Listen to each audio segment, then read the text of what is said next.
Welcome back, everyone, to our March newsletter. What a jam-packed month we have this year. St. Patrick's Day, the first day of spring, and Easter in the same month. And with weather like this, we ought to be able to get outside for all of them.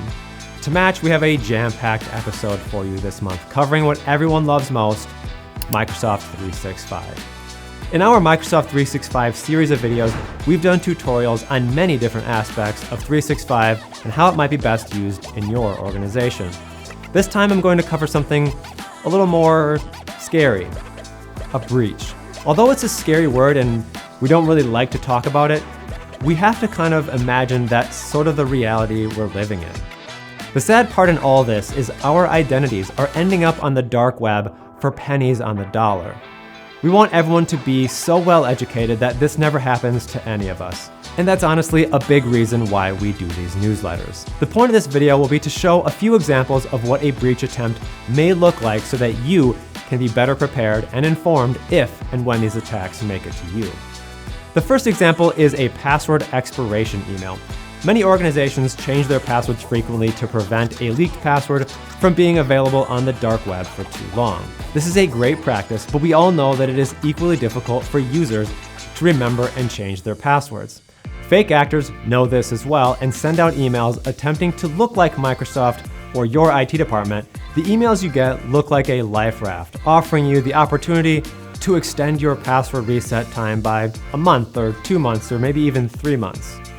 In the process of going through these forms to keep your password, they'll ask you to enter your current password so that you can keep it. In the process, they will record your password and use it to log in as you in the future. Just know that these emails are entirely fake. There would never be a process that would break the policy of your password reset time, whether it's 60 or 90 days. If you ever have questions, make sure to send those emails to your IT team or send them to us and we can help vet these phishing attempts. The last example I want to cover today is the OneDrive sharing attack. I have seen these a lot more in recent months, so be on the lookout for these emails. Typically, a friend, coworker, or even family member has already succumbed to a phishing attack, and these emails will actually be from someone you know.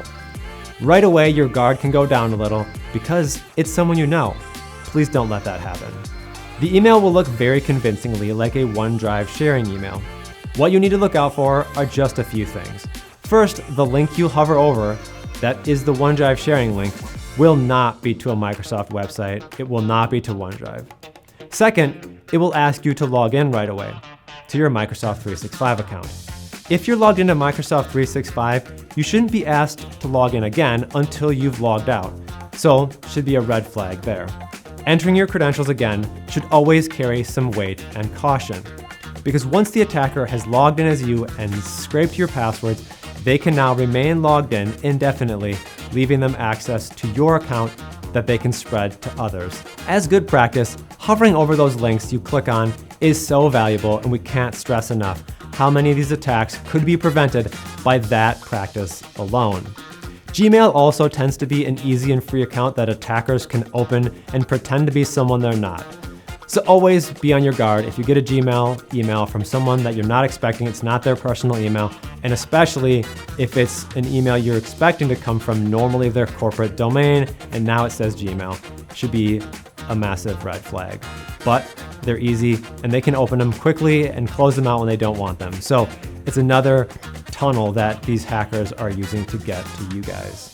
I know after all these newsletters, you are all well on your way to being IT superheroes as well. So stay vigilant, ask questions, and have a wonderful spring.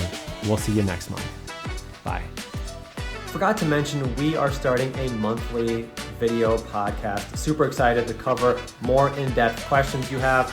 Go check out this month's. It's already online, and definitely comment here or there to let us know what you want to see in the next one. Have a great month, everyone. Take care.